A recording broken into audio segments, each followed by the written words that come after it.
Hello, everyone, and welcome. Welcome to our show this evening, Keeping It Real, Sexual Health is Health. Welcome. Thank you for joining us wherever you are in the East Coast, the West Coast, Central Time, wherever you are outside of the US. Thank you so much for joining us today on this show. And we're excited and really excited to engage with you this evening. So as you're logging in, if you have a friend who you think needs to hear this information, tag them and bring them on. Tag a friend, bring them on, join them, have them join this conversation, because we are going to be keeping it real. Like and share this program, bring somebody on board. Let's do this together. And after the show is done, if you found this information valuable and you feel like it's going to impact you, someone you care about, a friend, a sister, someone, share this and let them know about it. So again, welcome. Thank you for joining us on this. And thank you from Stone Mountain, Georgia. Tag a friend, bring it. We are so excited. Thank you. So it's going to be a phenomenal evening. And I'll start with introductions. So welcome, and then have a fabulous panel introduce themselves, because we are in for an amazing evening. And it's going to be an intimate discussion with just us keeping it real. All right. So my name is Toyin Falusi Nwafor. I'm an infectious disease physician. I work for ViiV Healthcare, and I have been in HIV practice and for over 20 years. And I'm really excited this evening to be joined by an amazing panel of women who are going to talk to us, and we're going to engage and share a lot of information that you should talk about. Bring your friends in and we'll talk about. So that's me. I work for ViiV Healthcare. I'm an infectious disease physician, and I'm joined by an amazing panel. So I would have them introduce themselves as we get started. And please bring your friends on board. So why don't we start the way I'm seeing people on my screen? I see Often next. Why don't you introduce yourselves? Yeah, thanks, Toyin. Thanks, Dr. Toyin. I'm Alfton Dyson, and I also work for ViiV Healthcare. I'm a medical director there, but also have been in HIV care practicing for about 10 years now. And so very passionate about HIV care, and particularly the topic we're going to discuss today around women and women's sexual health. So I'm very excited to be here. And as Dr. Toyin has said, bring your friends in. We want to have this conversation together. Great. Thank you, Often. All right. Adrienne, why don't you introduce yourself? Good evening, family. My name is Adrienne Barksdale. I am a medical social worker here in DC. I've been in the HIV healthcare arena for 10 plus years now, specifically focusing on youth sexual health and women of color. So all my Black and brown women, I am here to help my brothers and sisters, but specifically my littles, right? We often don't speak about youth sexual health. And so I come in and let my little brown brothers and sisters know that your sexual health is just as important as everyone else's, but making sure that they are having the accurate information that they need to get all the things together and have awesome sex lives. So medical social worker here. So good to have see everybody. I see everybody all over the world. Come on, family. Let's do this. I heard you say awesome sex lives. So we'll awesome. Get more into that, because we are going to keep it real. Yes, so absolutely. Now, Dr. Timms Cook, bring us home with your introduction. Absolutely. So greetings, everyone from Atlanta, Georgia. So my name is Zandrietta Timms Cook. I am an infectious diseases physician here in the Atlanta area. I have been in HIV treatment for a couple of decades. And I also join you and join the panel in commemorating National Women and Girls HIV Awareness Day. So I want to make sure that as we keep it real, that we keep that on the forefront and know all that we can about preventing it and treating it. Absolutely. Thank you so much. And that really gets us. Thank you so much, everyone, for joining us and tagging their friends and bringing them. You have an Atlanta shout out, but really important because, and Ellis has put it on there, March 10 is National Women and Girls HIV and AIDS Awareness Day. So as we end this program, there's going to be a call to action on, for March 10, which is tomorrow, to be able to take this information and turn it into action that impacts our lives and the lives of the people that we care about. So often with that intro, I'll turn it over to you to tell us, a little bit about what the day is about, when it was founded, and then just some of the things we need to start off this discussion. So often. Yeah, perfect. So as it was said there on the screen, March 10th is National Women and Girls HIV/AIDS Awareness Day. It's observed annually on that same day. And so I'm actually going to kick it to kind of the panel and also to the folks who are participating to see if they know how long we've been observing National Women and Girls HIV/AIDS Awareness Day. So you can drop in how many years you think we've been observing this day. When you think it first was started, and I'll see if the panel knows. So no pressure for the folks that are typing in from around the world or around the country. We'll see if the panel even knows the answer to this question. So let's see who wants to start. How many years do you think we've been observing? I'm gonna throw out 10 years. Okay, 10. Dr. TC, do you have a guess? We didn't hear you. Sorry, I forgot to unmute. I'm going to say 1. This is our first. Oh, our first. Okay. Dr. Toyin. I think I looked it up a couple of years ago, and it's been since 2005 or something, but we don't get enough. It doesn't get enough, which is part of why we need to be doing events like this. So you tell us the answer often. 18th annual year. 18. 18. Where have I been?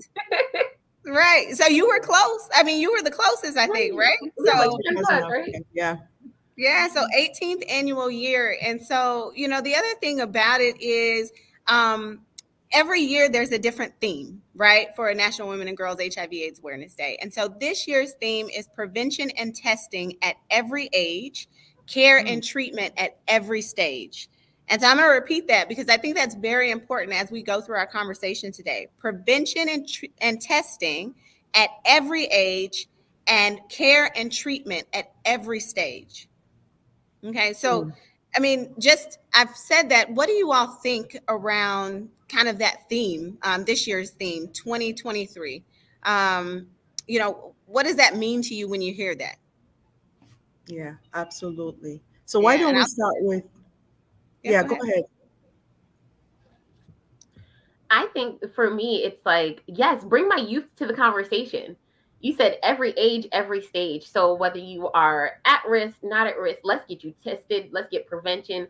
Let you understand that this is a thing that's impacting our communities, no matter what age, what stage in life you're in, and really have these conversations. So I love how it's so inclusive for all of us, not just, oh, Black women, right? When we hear Black women, our youth tend to, I'm not a woman yet. It's like, I hear what you're saying, but it does mean you. So I love that it's inclusive to everyone, no matter what part of life they're in. So cheers to that, because that's a great thing. And especially with what we're going through now in 2023, post-pandemic, kind of still being in a pandemic, it's necessary. No matter where you are in life, let's talk about it and get you tested or prevented. I'm here for it. And treated, right? Oh, yeah. Absolutely. Let's do it. Right. I love that theme, going from prevention and testing, right? That's all on that end, and then to treatment. And I'm going to come to Dr. Tim Cook, who is an infectious disease physician, one of our amazing clinicians in there. And what does that theme for 2023, how does that resonate with you? Yeah, I think it is imperative to highlight prevention of HIV, especially in communities of color. We know about the health disparities that exist for many diseases, and especially that for HIV. And what contributes to that disparity is sometimes a lack of awareness that we can prevent HIV. And having practiced in various settings, what I see is often a greater acceptance and a greater utility of HIV prevention in other communities, and not so much in communities of color. And I have often heard patients who come in and they've seen the commercials regarding HIV prevention. Somehow the wording allows people to walk away with a misunderstanding that HIV prevention is not for women, that it's only for men, it's only for certain populations. And so I'm grateful to see that one focus of this year's theme is that we can prevent this disease. Wow. You are, again, all of these things that we're just trying to unpack, and really, we're not going to be able to finish this in 1 hour. So we talked about this at the beginning of the show. Bring your friends on, tag them. And if you want this conversation to continue, we'll be back. Talk to Black Doctor. We need to do this more. But Dr. Timms Cook, I'll be back to you, because you put so much into that about what we're talking about in terms of prevention and awareness, and really thinking this is something for me. So back to you, Often. So you said this is 18 years, right? Many people weren't aware of that. It tells you again how much we need to amplify this message and talk about it, that there's so many awareness days, but like, this is something that we need for girls and women. And I know you're going to be telling us a little bit more about some of the statistics. So let's get to that, Often. Absolutely. I think that brings us to the why. Like, why would we even want to observe, this day and bring awareness? And I think, it goes back to what you said around the statistics. We're going to talk a little bit about some of those, but I encourage folks to drop in what they think the answers are around this. So, looking at the latest data that we have from 2020, they obviously look to see how many people were living with HIV, or approximately how many people they think are living with HIV, at the end of 2020. And so what they estimate or guesstimate is approximately 1.2 million people living with HIV in the United States. And in that year of 2020, approximately a little over 30,000 new HIV diagnoses at the end of 2020. And so then you take that down and you look at, what does that mean for women? How many were there in women? And so, the number of diagnoses amongst men has actually declined, but for women, it has remained stable. And so you may say, well, it's stable. So, we're doing okay. But to see that it's declined amongst men, but has remained stable amongst women, gives me a little bit of kind of, makes me pause a bit and want to ask questions like, what's happening there? Because we would like to see a decline as well. And so I want to, then ask the group, when you hear that it has remained stable for women, but declined for men, what are your thoughts around that, and what's contributing to that, and what can we do? That's a layered question.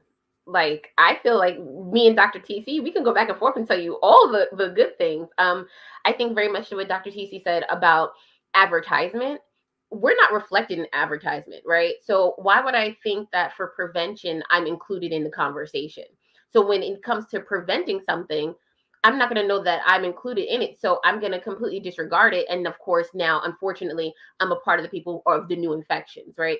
I think it has a lot to do with medical mistrust. If there's something that's going to prevent something, we're talking about African Americans, right?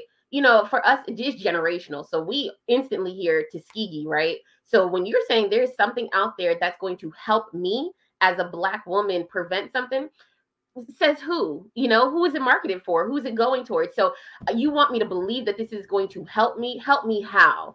I can't, society says that we're not supposed to trust. So I think it's just layered reasons as to why the numbers continue to increase for our communities, because we don't have access or awareness, or we just don't trust. And I think that that's a key component when we're talking about fighting something and combating something, when it's like, I can't trust the system or society to have my back. There's no way that I'm going to even believe that I'm even at risk to obtain or acquire such a disease. So I have to see myself reflected in the community. And Black women, we just tend to not see ourselves in that community at all. Wow. So Adrienne, you touched on so many things, right? You talked about the seeing yourself and thinking that, is this something that could help me or be applicable for me, and the issue of medical mistrust. And that's something that, that's a whole conversation that we need to have and continue to have. And we'll hold on that, because we're going to tie back into that later. And I'm going to ask Dr. Timms Cook, from your end, as an HCP, I'm going to ask you kind of two aspects of that. One is, what are some of the things you hear, right, when you are seeing new people and talking to them about prevention options and what they think? And what are some of the things from our colleagues, because we have to hold ourselves accountable, us in the healthcare profession, physicians and pharmacists, nurse practitioners, PAs, who are in the medical field, are we appropriately informed about HIV prevention? Yeah, so that is a layered question also. I will say that for women of color, and especially Black women, HIV happens to us in our blind spot. There is this long-held erroneous belief that HIV is acquired through having multiple sex partners or having some behaviors that are of yourself that put you at risk. And what I hear from a lot of women who are living with HIV is that they had one partner, they describe themselves as boring, that I was the one who went home every day. Perhaps in my entire adult lifetime, I've only had 1, 2, 3 partners, and yet I can't believe that HIV happened to me. And so I think it's getting this part of the truth out and eroding these false beliefs about how HIV is acquired. The same beliefs lead to a lot of stigma around HIV, and especially for women who are living with it, because the same beliefs that they had prior to the diagnosis, now that they have it, they feel that they are going to be judged according to the same standards. So women who are living with HIV tend to stay in the shadows, and we really don't know how pervasive this issue is for women of color. So I think it's all of those things. And for healthcare professionals, we can often hold the same erroneous beliefs, and we don't always test everyone. We pick and choose as healthcare providers who we will screen for HIV. And so it's all of those dynamics that result in all of the infections that Dr. Dyson described to us. Wow. Thank you so much. And so, we're talking now about, HIV testing, and sometimes, which has been in our guidelines to offer routine HIV testing, regardless, right? Just for everyone over the age of 30. It's not happening, right? Because there are biases on either ends of people thinking, oh, I don't. So and I'll come back to you about some of the reasons why HCP say, oh, I don't do it. But you brought up a key point about how that HIV test is a key part of us getting to this, right? Because I always say, and I said it, and I will always say that knowledge is power and ignorance is not bliss. So saying that I don't know or I didn't is not, because what you don't know can hurt you. And so when there's stigma, stigma is a whole topic by itself, because there's so much stigma around getting an HIV test, being on prevention medications, living with HIV, and all of those things are really impacting our community. We're focusing on women today, but all of those things are impacting our community, the stigma around testing and all that. But we like to say, right, the four of us in here, that the most important thing you can do for yourself is to get an HIV test, because that's our first step to doing that. So before I ask my next question of the audience, I would like people to just type in the chat, yes, no, if you've ever had an HIV test. All right, we're not asking about your results. Just, have you ever had an HIV test? Yes or no? And while we're waiting for that, I want to do this as well to give just a few more statistics, so that really for us to really understand the importance. So in 2020, 15% of the new diagnoses were among people who were assigned female at birth. 54% of those were Black women, Black females. Okay, so that's pretty significant. That shows the disparity that was already talked about before.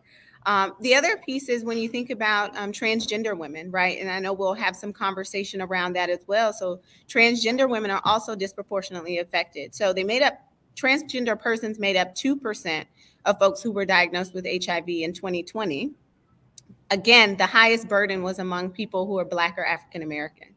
And so it just goes back to the conversation that we need to have, and we need to be bringing this awareness, because there's a disparity here, and we need to figure out how we address that disparity. Because the goal, and this was also a part of the goal that we see for, you know, this day that we're observing, National Women and Girls HIV/AIDS Awareness Day, is to figure out how we find equity, right? How we achieve equity in healthcare, and particularly equity in HIV care. So I just wanted us to really bring the point home with those statistics around how it is impacting the Black community, and Black women, and Black cis and transgender women. And may I please say something about HIV testing? So it is wonderful to see all the yeses in the comments. I want to make sure to say for anyone who's listening that often we assume that we've been tested for HIV, and that assumption can kind of trail, and there's a series of assumptions that can lead to a bad outcome. So often people assume that if they interface with a healthcare provider and they drew my blood, well, obviously one of the things that you checked is an HIV test. And so you assume that, and then you assume that because you didn't get a call back saying that you were positive, that I also must be HIV negative. And so this series of assumptions can lead to a lot of misinformation within ourselves. So I want to make sure that everyone is aware that many providers, and I saw someone comment to the fact, many providers do not routinely screen their patients for HIV, and often will overtly tell you or ask you for your permission to do it. And so if you've never really had that conversation, you may want to assume this one thing and assume that you have not had an HIV test. But I just wanted to put that out there to not make assumptions. And, you know, Dr. Timms Cook, you had just, your point was so well articulated. Someone just popped up, and I think our producer put that out there. Someone just said, I assumed that my HCP did it with my routine, and they didn't unless you asked for it. So that's a really, really key point. And Adrienne, since you work a lot with youth, I want to bring you into this conversation around acceptance of HIV testing, or are there things you've heard around with the younger people that you work with around just getting HIV tested, or even just comprehensive STI testing? Absolutely. Youth don't think that HIV is still a thing, right? They're like, what? HIV? I don't know that. I think because we have such higher rates in our youth community of gonorrhea and chlamydia, that those tend to be the focus of what they're getting tested and screened for often. So we have testing kits here in DC where if you want a test kit sent to your home, you can get tested at the comfort of your home as long as you're a DC resident over the age of 13. So we're trying to have the youth constantly get screened. We also do screenings in schools, in their high schools. We'll come to you and do on-site testing and screening, but often we do also forget to say, hey, let's do that HIV test. So what we decided to do was making sure that we're understanding that HIV is a part of your sexual health and sexual health care, and also just putting it, which is general care. I think that because youth don't see them reflected in the community of HIV positive individuals, that they don't connect with it, right? So if it's not on good old Beyonce's internet that somebody within the age of 13 to 21 is HIV positive, they don't believe that it can happen to them. Or, oh, that's still around. My grandmother told me that happened back in the 80s, and this is 2023. And we're like, time out. It still affects your population. So having to, I guess, get youth to understand that you may not see it in your population, but you account for it with new diagnoses and infections. It's like a 15-year-old who's diagnosed with HIV is not going to self-disclose to their partner or to anyone in their sister circle or friend circles. So therefore, the youth don't believe that they're even exposed or at risk to even getting this. And so having to bring back the conversation and saying, we all are humans. As long as you're walking this earth, you're potentially at risk. That's a harder conversation with our youth. So it's breaking it down, saying taking charge of your sexual health and overall health encompasses this, is when I kick it back to our primary care doctors and say, I need you to work with me so we can let them know that they need to be tested at all stages, because pediatricians aren't testing and screening for it, right? They're not comfortable having these conversations. So that's when I come in as the medical social worker and I say, if you don't want to, then let me have the conversation with them, because this needs to be an overall part of their healthcare. Wow. you know, you bring up a lot of points around kind of the comfort, right, in the people who are seeing, and they're like, you know, that person, and we see that at all spectrums. People say, oh, that person's, they're like my kid's age. I don't want to talk to them about sex. Or like, that's my mom's age. I don't want to talk to them about sex. And so some of the biases that we have, right, in healthcare is some people are not comfortable having this conversation. But if we realize as HCPs and people take that sexual health is health. And that's one of the things we challenge our colleagues about. Like, you know, we talk about your past medical history, your family history, your social history. We ask about substance use, and then we skip over the sexual health unless somebody has a complaint. Something's not working, something's off, then we ask about it. So really emphasizing that sexual health is something that is going to have us have that conversation.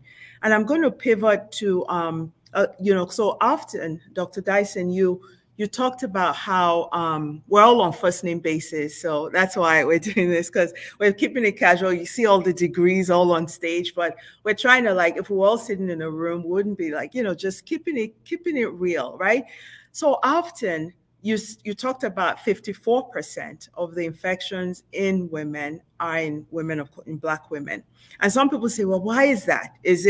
Are we having a lot more, you know, exposures? What are some of those reasons that we think? Yeah, so I mean, you know, as we've said many times, these are layered questions. There's a lot that goes into it. I think, you know, some of the things that I think about is, you know, one, you know, as we've mentioned before, the stigma, right? And so really not feeling comfortable going in and getting a test and requesting a test, right? And so then you don't know, but then, you know, the other things around, you know, where we live, work, and play, right? Yes. And so that plays a big role in it. If you think about it, we tend to stay in our circles. We tend to stay in our geographies. And so if there's a high incidence in your geography, for example, we know that the majority or a great portion, I think 42% of new HIV diagnoses were in the US South. And so if you know that the incidence is high there and you live in the South, right, that then puts you at a greater I hate to use the word risk, but it puts you in a position where you're in a space where you actually have a better chance of coming in contact with HIV, right? And so where you live, work, and play plays a big part in that conversation and in, you know, in the fact that you may be coming in contact with HIV at a more frequent rate than someone else. And absolutely. And I saw you pause a little bit at that word risk, right? Because we're trying to figure out what are the things we need to do to make this conversation something that we're all comfortable talking about. So those of us in this field, we talk about sex all the time. It's easy. It's whatever we need to do to have that. It's not always everyone feeling that comfort level, but we need to talk about it. And so one of the things, and I'm going to ask Dr. Timms Cook now, because I know she's part of this initiative, is this thing, especially for women, right? Cis women, trans women, about reframing risk, right? Because a lot of times when we talk about risk and, oh, Black women and men who have sex, you know, risk, it kind of, you know, nobody likes to be thought of as risk or target, or, you know, all of those words kind of imply something. So obviously, as we're looking at risk of acquiring, right? And we're talking about infection and risk as we present information. But when we talk about it, there's an initiative, right? Looking initially with ViV Healthcare and our community partners, really driven by the community, about reframing risk, especially for women. Like, how do we have this conversation and talk about reasons why it's important to be on HIV prevention? And we'll talk about that. So like reframing and talk about reasons why I want to protect myself and have, I think we were talking yesterday, Adrienne, about thinking about sex in the nothing about anything but the moment, and not thinking about all the other things you're worried about, like to have, you know, a healthy sexual life. So while I wait for Dr. Timms Cook to come up, I want you to tap in the chat. When you're thinking healthy sex life or a healthy sexual health, or what words come to your mind when you're thinking about, when you say, you're having a healthy sex life. What is that? What are some of those words? We're keeping it real. So just type in what. So Dr. Tim Cook, what are some of these things around? What are we hearing from the community about this concept of reframing risk and what it could do around stigma? Yeah, because, I think it goes back to what we mentioned earlier, that risk connotes a certain thought that there's something I'm doing or not doing that puts me in a different category. And I think for women, it can be very much a power move to have that kind of control of your health outcomes. And so our approach to sex and our sexual health, and if we have reasons that empower us to take advantage of all of the options that exist for us to, the way I see it is, sex is something you want to enjoy, and then the next day not regret, or the next week not regret, the next year not regret. And so the healthiest sex to me is framed from that perspective. And so how empowering is it to have options, to take advantage of options that allow you to just enjoy the moment? HIV doesn't have to become a part of your reality. And, from even the youngest of women, as has been stated before, up to anyone who is 80, the hope is that, we can live this life of enjoyment and take control of it. So those reasons, again, are just a better way to be more inclusive and allow any woman who is simply, enjoying all aspects of being human to have her own unique reasons for approaching HIV prevention. Thank you so much. Thank you. And, we hear exactly what you said, right? To be able to know that you're doing everything that you can. And, the comments, I don't know if you can see them because I can. It's just really having those conversations, open conversations, being able to get tested, not being forced to do anything. And someone said, don't stop at 80. Dr. Tim Cook, you said 80, they're like, hey, let's keep going. And, it's really empowering because we talk about sex with our friends, with other people, but for us to be able to share information. So again, a call to action, and we'll get to that again at the end. If during this conversation, there are things that you're finding out that are powerful, that are impactful, changes that you're going to make, share that with a friend, right? Because we share other things, we share other tips we pick up. Let's make empowering our own health as women, not just our sexual health, our mental health, prioritizing ourselves be something that we share and say, you know what, I got my test. It was a little nerve-wracking, but I did it. And I talked to so when are we going to do that? So that's really important. So there's a lot of comments about openness and intimacy. And we realize, being in this field, that sometimes people are not in the situation to have those kind of conversations. They may not be empowered enough, or there might be other reasons why they can't negotiate for certain things, but then they can actually take that on. Like, I will protect myself. And that's where those conversations come. So before, Alton, I didn't know if you have another stat you wanted to put. I had a question for Adrienne. No, I think that was it. I think I saw a couple of wows in there when I was giving some of those stats. So I think that has helped to awaken some folks in the group, and they've kind of realized the need for why we're even having this conversation and why we observe the day. So I think that's good. Yeah. Yeah, that's good.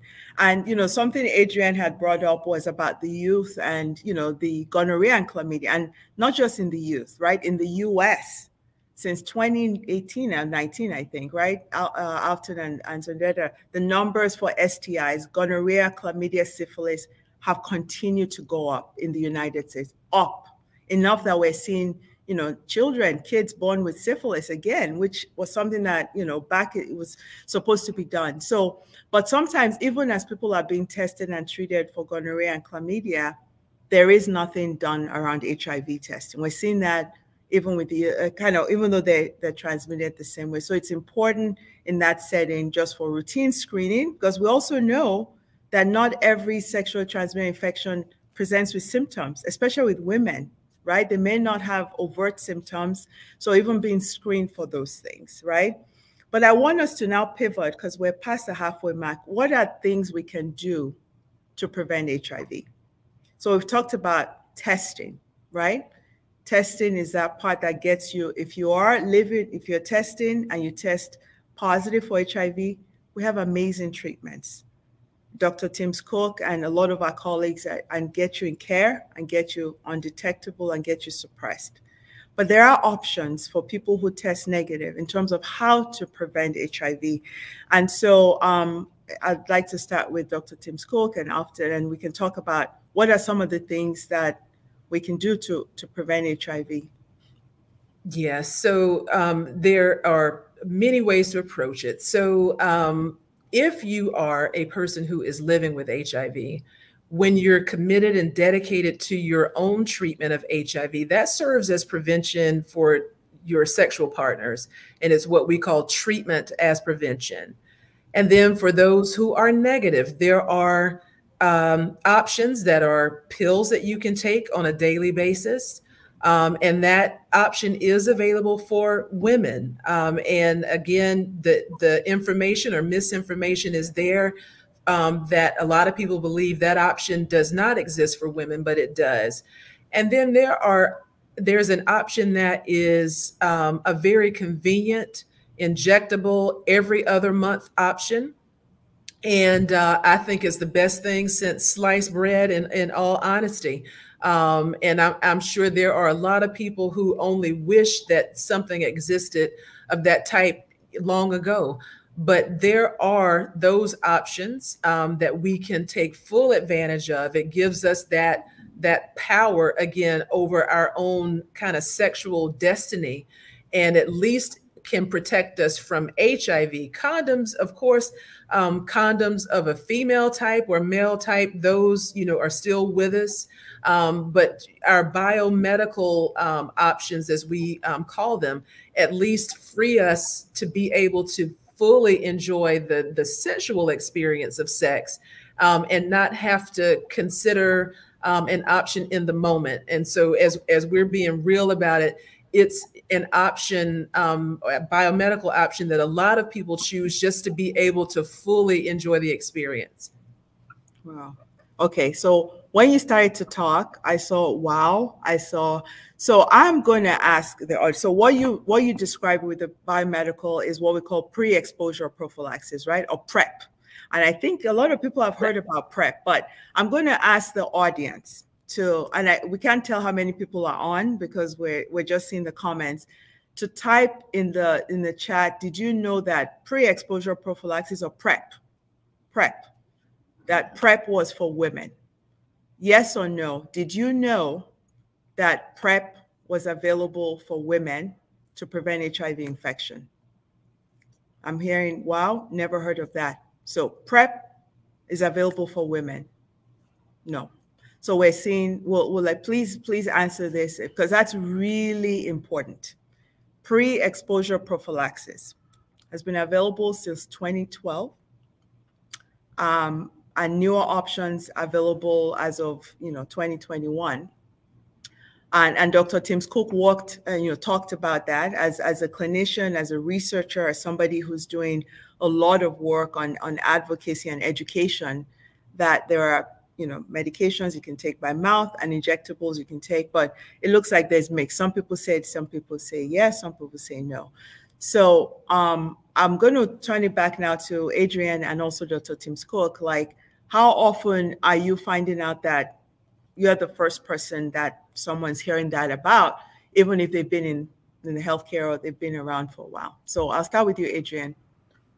I'm always the first, specifically with youth, right? They're like, what, miss, what are you talking about? I could do what?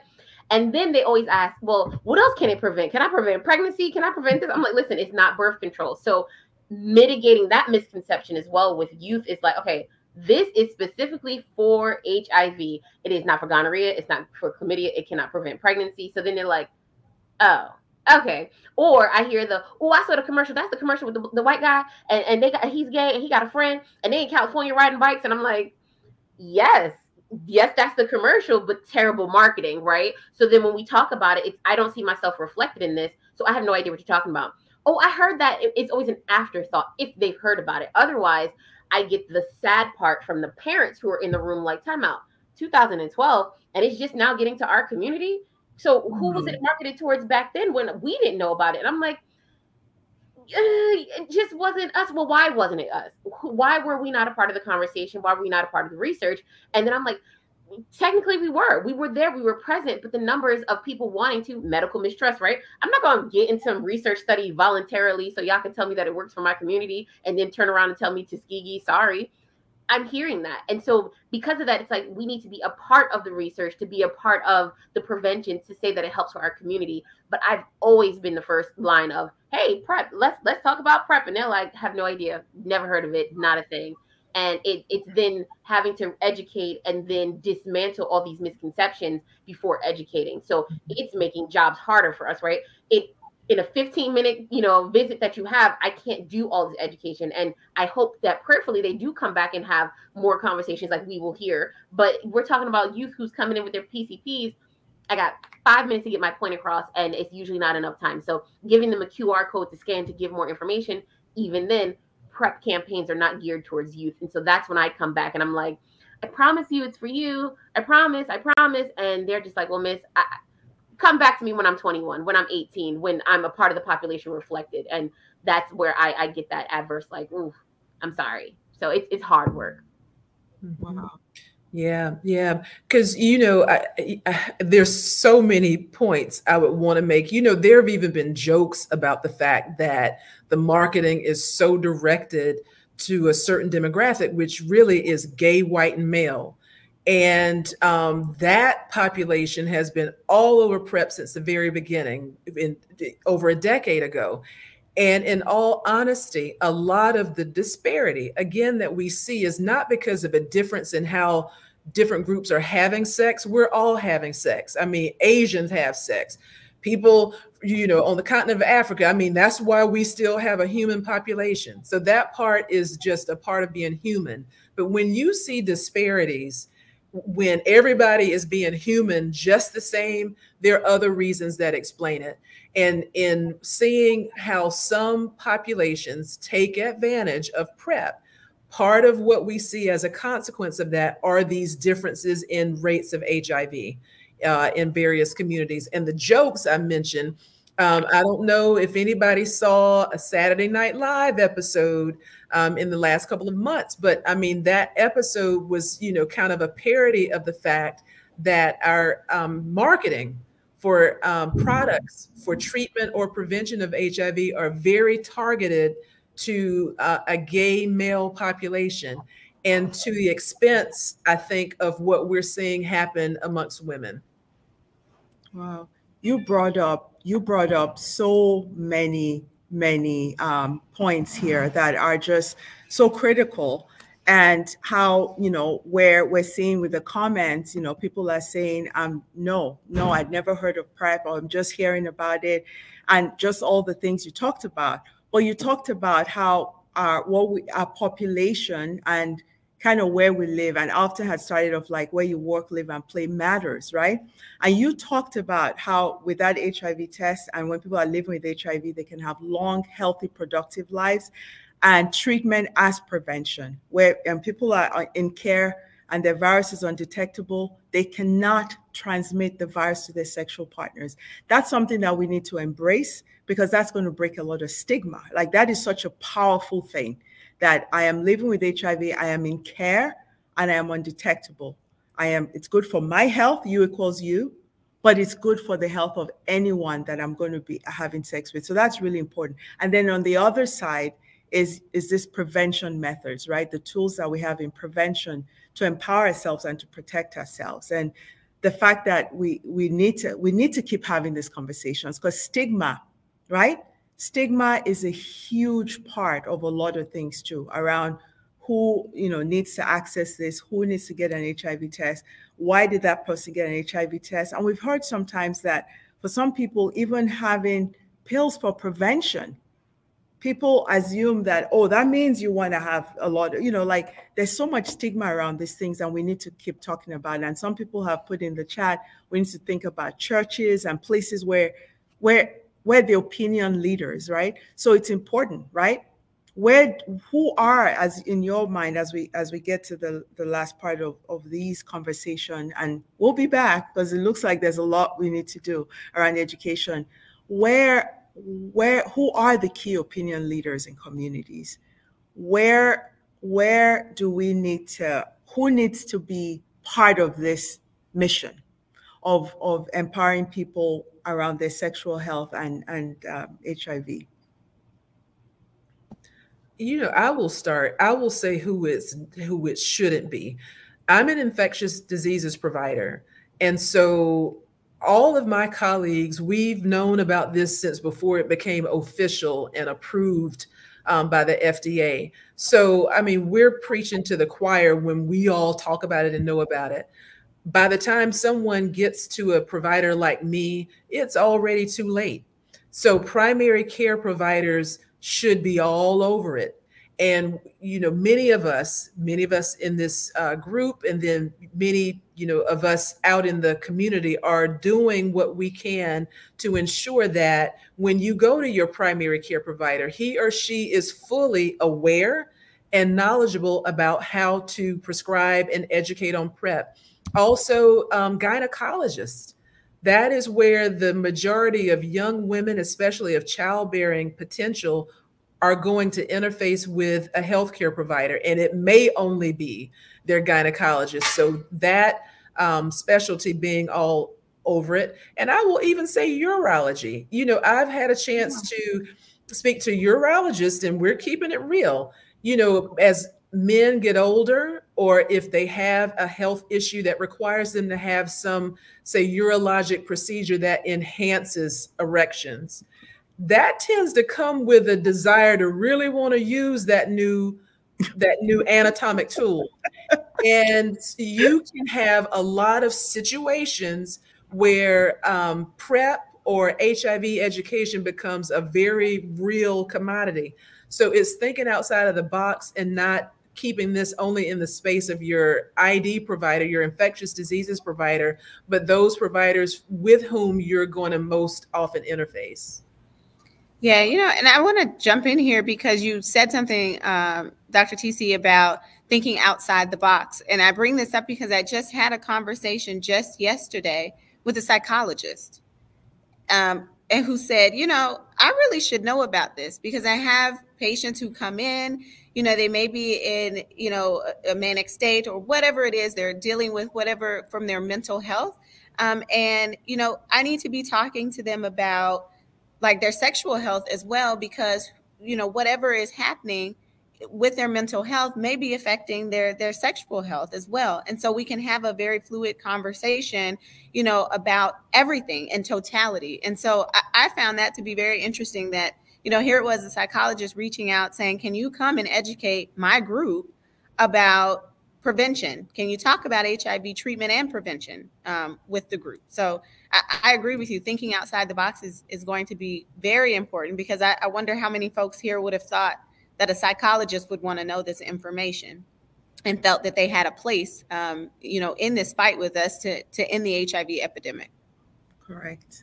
And you keep bringing it back to the what we need. Adrienne, I think you had a point. I was going to take it a step further and say us in the community, right? So when I'm working with youth, I always say find a trusted adult. That trusted adult could be your barber. That could be a coach.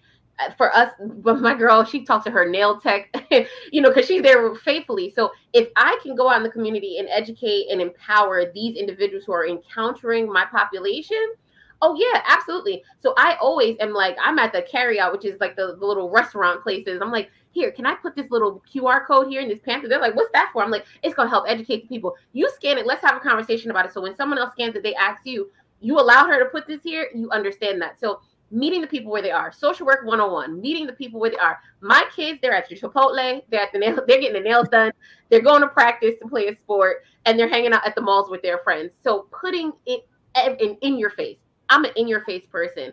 The more you see it, the more you understand. So educating those people and getting more advertisements out is always what helps my youth, because they're not going to hear it from their moms and their doctors, and you're too, you're too, like, as they say, you're too big up there, and you're too, you're the adult there. Bring it on down. It needs to be that teacher that you're talking to, that guidance counselor, that social worker, that auntie, that older cousin, that trusted adult that they're communicating with, that they actually trust in, that they confide in, who has the proper information. So imagine just sitting out, it's about to be summertime, right? Those mobile vans, those mobile outreach vans, right? That where everybody's going to find water and something nice. Like, the ice cream man needs to know about Pep and Prep. He needs to get you right. So he'd be like, girl, listen, here's your code. I'm like, oh my goodness, thank you for my ice cream, sir. Thank you. I appreciate it. What's that? Okay. And a little bag of condoms to get me ready, because this is what I'm about to do and engage in. Put it in the community. Don't just charge us in the field to do it, but educate. I saw one of the comments. Educate. Get it out there so we as a community can help each other. Yeah, and educating anyone that touches lives was one that came through too. And I will tell you, Adrian, I gotta back you up on this one, because I recently bought a new house a couple of years ago, and I was on with the guy who did my mortgage, right? And he's like, now tell me again, what do you do? And so I'm telling him, and he's like, Prep. What's that? And he was an African-American man. He was Black. And he said, I ain't never heard of that. He was like, you lying. You just lying. Like, there's no way that there's a medicine that's out there that prevents HIV, and I didn't know about it. And I said, well, I'm sorry, honey. Like, you just didn't know about it. And so then the next time I talked to him about the mortgage, he said, let me tell you what I did after I got off with you. I said, well, what did you do? He said, I went and told 4 of my friends, and they didn't know about it either, but they know now. And I said, okay. And that's important, right? Because he told 4 friends, and hopefully that 4 friends will tell 4 more friends. And so now we've educated the community at a in a grassroots way, and just by talking, just by having conversation, just by educating each other. And so I just had to back you up on that one, Adrian. Anybody, because this was totally random. Like, we're talking about buying a house, and he's like, tell me more about this prep that you speak of that I've never heard of. That you speak of. And that's what happens, Adrian. And you guys probably won't believe, just with all the stuff, the way things are going, that we met Adrian 2 days ago online. We never talked. We talked 2 days ago, and it was kind of like amazing, because when it's your passion, and all of us in our different works of what we're doing, our commitment is singular. It's like we need to do what we can every single day, right? For people living with HIV or people who would benefit from prevention, and make sure that we're out there getting that education and information across, and making sure that we're informing other people in other spheres of life. So Adrian, you couldn't have said it better about who, not just the message, but where it's given, how it's given, and who's doing it, right? Who do people trust and connect with? How are we doing with social? Who are our influencers? Who are the people who are part of that message, right? And not just in a transactional manner. We need you to do this. Like, how is this important for you? And when the last 5 minutes, the 1 hour went by so quickly. We're going to be back because Dr. Tims Cook she's a physician, she's a clinician, but she's a researcher. She does something called implementation science, which we need to do a whole show about. How do you take big, complex research and make it practical? How do you actually take products? She talked about these injectables, these pills. How do you now make it accessible to the community? How do people do it? How do clinics take it on? And she does that kind of work while she's out there talking to the urologists about all that and seeing her patients in her infectious disease practice. But when it's your passion, it comes through. So we have 5 minutes to go. And I'm going to, so if you enjoyed our time together, and you want us to be back, or you want other topics, just hit yes, yes, yes. And our call to action, because tomorrow, we don't want to forget why we did this today, is that while this started in 2005, 18 years ago, it didn't really get a lot of traction because, again, women and girls, sometimes we get left behind, right? Women and girls, this is the time. What was that thing again? Prevention and testing at every age, care and treatment at every stage. Really important, really important. So call to action. Tomorrow is that day, March 10th. I want you as a panel, as we round out, what is your call to action to our audience? I will start. I will ask everyone when they go to their next doctor's appointment, ask your doc, what was the result of my last HIV test? Because that's going to reveal a lot. It's going to reveal whether or not you actually got a test, but it also kind of puts in the forefront the fact that your provider needs to ensure that you're getting that test. And when your provider can tell you an answer to that, that yes, it was negative, please do thank your provider. I think, one point I wanted to make is sometimes when we invite patients to get an HIV test, sometimes people can take offense to that. And they think that they're targeted for all the kind of stigma related reasons that we've said so far.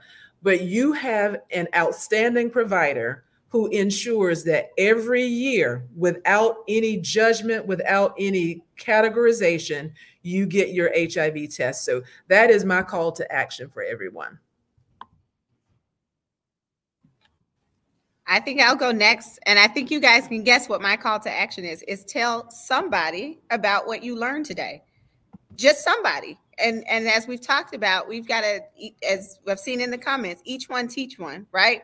And that is important. So share the post, like the post, share it, and then tell somebody what you learned today, because you don't know how far, right? It's that message of telephone. It'll go, it will spread. And that's what we need to happen. We need to spread the message and make sure that people have the information that they need to make the best choices for themselves around their sexual health. So that's my call to action. Great. Thank you. Adrienne? Mine is going to be do it. Talk is cheap. Let's do it. Let's go out there and get tested. Let's take a friend. Let's take our sisters with us. Take our girlfriends, our children, their friends, nieces, nephews, everybody. Let's do it. Like, talk is cheap. I'm from New York, a New Yorker, so talk is cheap. Do it. Go out there and get tested, right? Like, I would like to say I got 30 days, but let's do it. Really, don't just lose this momentum of today being such a great conversation and, oh, this panel was great and we had a good time hanging with them, and then you go home and then you forget, or you log off and you're just like, I'm done and that's it. Literally, go get tested, know your status, because guess what? No matter the results, we are here to help. The resources are available for everybody. Literally, as we found out today, it's not just this one particular population. Know that you are a part of the conversation, that you matter. Get ahead and get tested. Find out your status no matter what it is. We are here to help you. We love on you. And go ahead and be that support for someone else who may also be afraid to get that test done. Talk is cheap, y'all. Go ahead and do it. Take your test. Wow. Okay. It's really hard to come after these fabulous women, this fabulous panel, but thank you so much. My call to action is a combination of all of those calls to action. It's like, let's empower ourselves. And as women, because it's about, we need to prioritize us. And when you start to prioritize yourself and not, we take care of so many people, prioritize yourself. And that includes your health.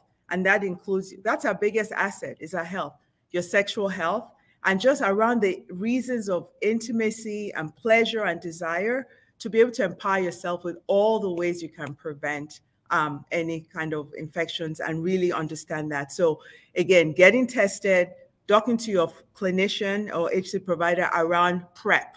PrEP is for women, right? And so go out there, share with a friend, and really let's empower our communities, ourselves and our communities, for ourselves, right? Because we can do this. So again, as we close out, I would like to just thank everyone on behalf of our fabulous panel. Thank you all for joining us. We're right at the hour.